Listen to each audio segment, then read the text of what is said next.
you would have your head up and you're kind of looking at the Atlas ring.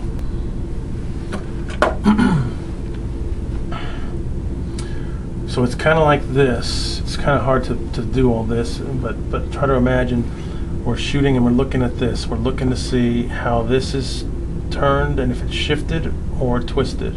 Same thing with this, if it's shifted or if it's turned in one way or the other. So see how the Atlas should be sitting this way is turned. Do you see that? Crooked. Yeah, it's torqued. So that the right side, which is this side, is anterior or forward. The left side is posterior or backward. So it's twisted. Now you also have your C2, which is hard to see on this, but if you notice I've kind of outlined a little bit of it here. We basically have a circle right here, and compared to that line, this is the center line. So ideally these would be lined up so that the middle of this is right on the line.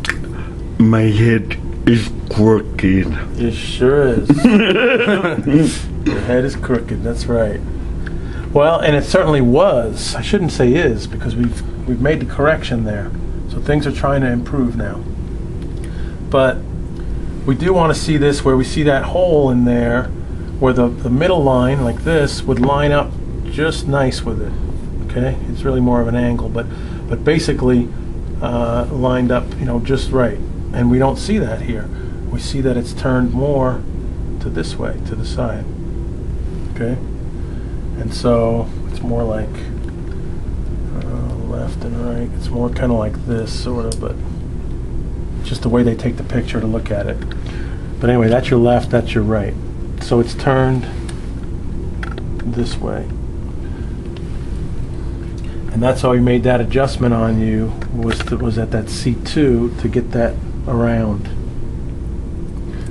From the open mouth view, we can see your C2, and we talked about this before, how it's twisted. It's actually the right side has gone up and to the right. And so remember, I had you down on that table turned, and we did that adjustment to get this around and down. Remember this, it's sitting way forward. Part of the adjustment was to bring it around and also to bring that up and around. This is the whole spine here, well, at least the cervical spine, which is opposite, is following that lead of that C2. You can see it. You can see it right there. If I just, you know, trace it down, you know, it's almost lined up pretty good as far as the backs go. They're following this. So what we want to do is we want to get this whole area here this way. So now instead of this line going down this direction, we actually want it to be more like this direction. It almost makes an X of what we want. We want it to go opposite, and then these will come around and follow.